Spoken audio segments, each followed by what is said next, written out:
సమావేశమైన వారినందరినీ మనఃపూర్వకంగా అభినందిస్తూ మా ధన్యవాదాలు అర్పిస్తున్నాం. మా ప్రజల మత సాంఘిక ధర్మాలకు ఎట్టి లోటు రాకుండా శుభ సమయంలో మీకు హామీ ఇస్తున్నాం. మా సామ్రాజ్య శ్రేయోభిలాషులు, మహామేధావులు, రాజనీతి చతురులు అయిన మహామంత్రి మాదన్న గారు, రణతంత్ర కోవిదులు, సర్వసేనాథులు అయిన అక్కన్న గారు,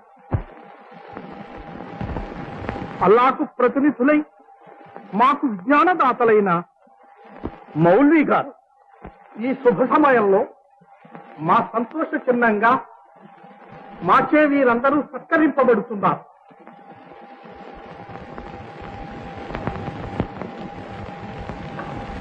మాదన్న గారు,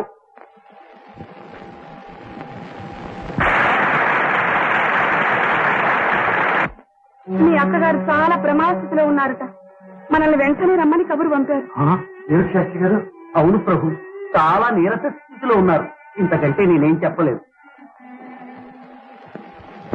తమ్ముడు, నెలకొండపల్లి ప్రయాణానికి వెంటనే ఏర్పాటు చేయండి. సరే అన్నయ్య.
శ్రీరామ,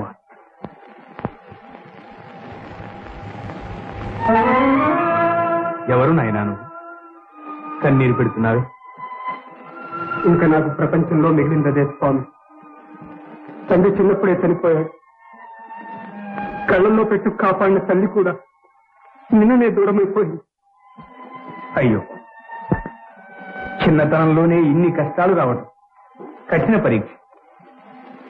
నీ పేరేమిటి నాయన? గోపన్న. చూడు గోపన్న, ఈ జీవితాలు నీటి బుడగల వంటి ఏదో ఒకనాడు అవి విచ్చిపోవలసింది. పోయిన వారి కోసం విచారపడటం వ్యర్థం నాయన. తమరు? నేనొక ఫకీరు, కబీర్ అంట. రామనామ జపమే నా జీవనం. ఏం నాయన, మహమ్మదీయ మతం, రామనామ జపం సంబంధం ఏమిటని ఆశ్చర్యపోతున్నావా? సర్వనదులు సాగరంలో సంగమించేవి కదా. సమస్త మతాలు, సాధనలు సర్వాంతర్యామి అయిన ఆ దైవ సన్నిధానానికి సోపానాది నాయన. రాముడన్నా, రహీమన్నా, అల్లా అన్నా అన్ని ఒకటి. మహాత్మా, నాకు ధర్మోపాయం చూపించండి. అంతా రామాలు. చూడు నాయన, నిన్నల్లారు ముద్దుగా పెంచిన నీ తల్లికి సద్గతులు కలిగింది. ఆమె కడుపున పుట్టినందుకు నీ ధర్మం లేదు.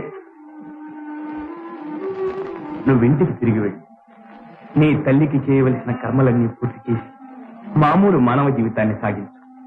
గృహస్థాశ్రమ ధర్మాన్ని నిర్వర్తించు. తరుణోపాయం దానంతా అదే లేదు. స్వామి, ఆ శ్రీరామచంద్రుడు నిన్ను తప్పక అనుగ్రహిస్తాడు. వెళ్ళిరా. శాస్త్రి గారు, అక్కగారి ఆత్మశాంతి కోసం అన్ని ఏర్పాట్లు సక్రమంగా జరిపించండి. ఇష్టం ప్రభు.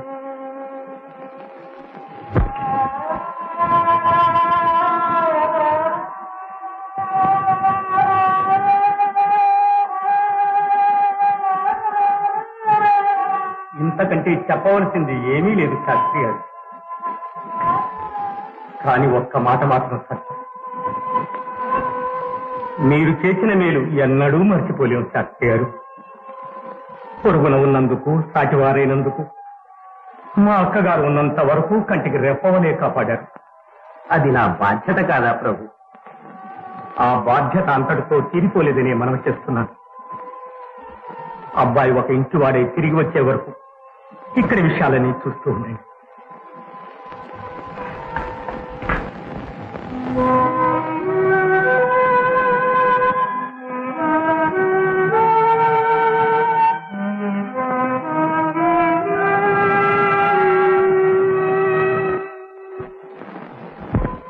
మీ వదిన గారికి ఇంతలోనే ఇలా ముంచుకొస్తుందని ఎన్నడూ అనుకోలేదు శ్యామలాంబ గారు.